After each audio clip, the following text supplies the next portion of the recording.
Assalamualaikum warahmatullahi wabarakatuh. Wahai saudaraku semuanya yang berada dimanapun yang mendengarkan ini, janganlah panik akan pandemi yang menyerang dunia saat ini. Bisa kita ambil hikmah atau ibrah dari semua ini. Kenapa demikian? Dengan adanya COVID-19 ini, mau tidak mau kita harus selalu menjaga kebersihan.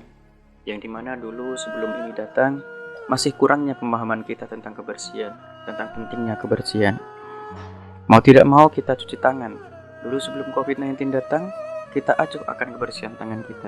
Dan sekarang kita setiap saat, dari manapun ketika sudah memegang apapun, bahkan uang yang kita cari setiap saat, kita diperintahkan cuci tangan.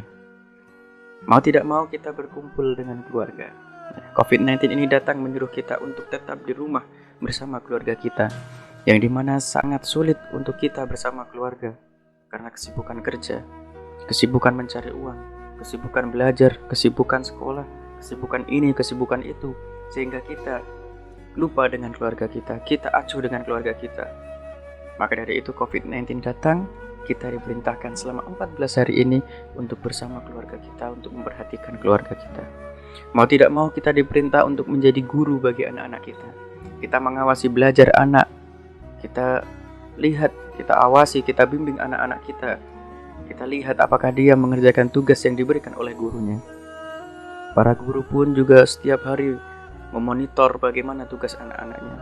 Kemudian orang tuanya di situ mengawasi sesuai arahan yang diberikan oleh gurunya, yaitu mengawasi tugas-tugasnya, mengawasi sholat duhanya, mengawasi hafalannya, dan lain sebagainya.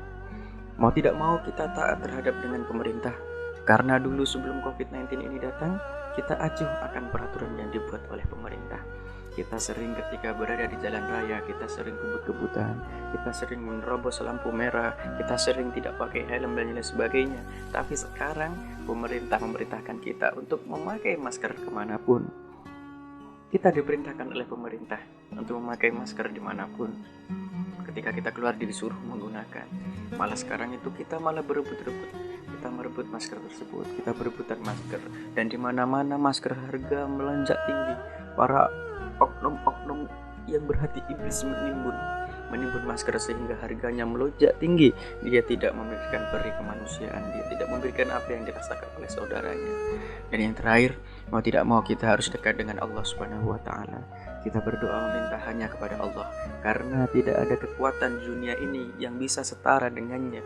Bahkan mendekatinya pun itu tidak ada. Yang dulu kita jarang sholat, kemudian kita sering sholat. Yang dulu kita sering tidak memperhatikan wudhu, kita sekarang sedikit-sedikit wudhu.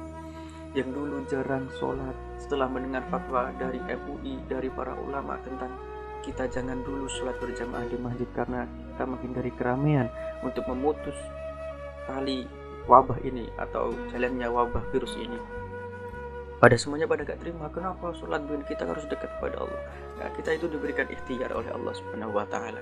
Kita betul hanya takut kepada Allah. Kita hanya takut kepada Allah. Tapi Rasulullah pernah bersabda, yaitu kalian takutlah kepada penyakit lepra ini bagaikan takut seperti singa. Jadi kita tuh takut terhadap COVID-19 ini bagaikan kita takut terhadap hewan buas. Takutnya kita kepada ular, takutnya kita kepada singa, takutnya kita kepada buaya. Bukan seperti takutnya kita kepada Rabb Allah Subhanahu wa taala. Jadi saudaraku, ayo bersama-sama kita taat terhadap ulama-ulama kita. Kita taat terhadap ulil amri kita, yaitu pemerintahan. Kita jalankan saran dari para dokter yang paham akan ilmu di bidangnya.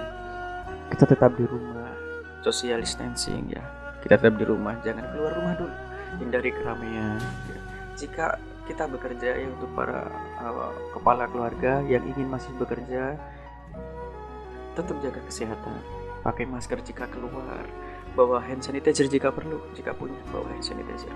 Kemudian tetap tersenyum buat kalian semua, wahai saudaraku, tetap tersenyum karena COVID-19 ini akan menyerang orang yang pola hidupnya kotor dan yang sedang dalam keadaan imunitasnya atau imunitas tubuhnya ringan. Itu sudah dijelaskan oleh para dokter. Jadi kita harus meningkatkan imunitas kita, yaitu dengan makan makanan yang bergizi, yang sehat dan yang halal. Kemudian kita jaga kebersihan kita supaya imunitas kita ini tetap terjaga. Itu sesuai dari hadis dari baginda Rasulullah SAW, yaitu orang yang sakit tidak akan menularkan penyakit terhadap orang yang sehat.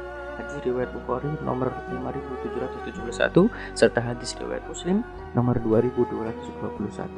Jadi teman-teman sekalian, ya, tetap semangat, kita lawan virus ini dengan kita taati peraturan yang ada.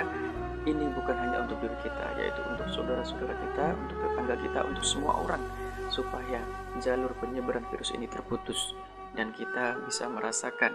Kita berdoa bersama-sama sebelum bulan suci Ramadan datang, kita bisa merasakan kebersamaan, bersama-sama menjalankan ibadah puasa, meningkatkan amal ibadah kita. Cukup sekian. Wassalamualaikum warahmatullahi wabarakatuh.